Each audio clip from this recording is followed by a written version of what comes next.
The second East African Court of Justice Judicial Conference attracted participants from several African states. It was closed by President Museveni.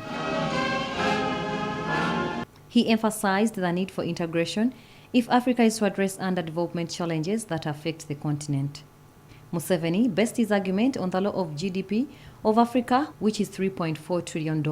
We need socio-economic transformation to make these principles of justice in a modern way be on a firm basis rather than this shaky basis. But in order to do this, the society must undergo socio-economic transformation. Museveni says the judiciary should work towards prioritizing land cases related to land disputes. According to Museveni, this will help to address the challenge of land fragmentation. In the integration, I would want to challenge the intellectuals, including the lawyers, which are the matters that should be for integration and which are the ones which should remain local. For instance, land.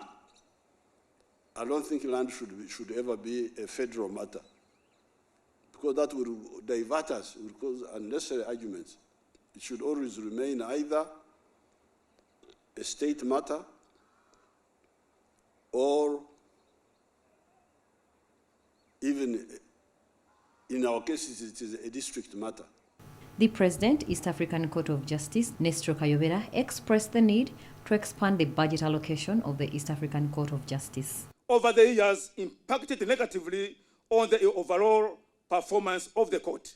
It is indeed regrettable that there has been delay in establishing and operationalizing the court's administration and financial autonomy of the court, even after the respect bill has been adopted by the Council of Ministers in the past 6 years. The Chief Justice of Uganda, Alfonso Owunyidolo, says there is need to have a robust judiciary in bringing justice closer to the people. The East African Court of Justice to ensure that it can effectively exercise its mandate of interpreting the community treaty and ensuring that the rule of law prevails in the community. Justice and Constitutional Affairs Minister Norbert Mao, the Minister for East African Affairs Rebecca Alitwala Kadaga attended the conference. We need to ensure systematic and coordinated dispensation of justice at both the national and regional levels. It's our obligation under Article 126 to enhance cooperation in legal and judicial matters through harmonization of legal trainings and certification, standardization of judgments of courts, and publication of law reports for jurisprudential purposes. From 2nd November to 1st December 2022, the East African Court of Justice will hold sessions to hear and deliver judgments in cases filed by the member states.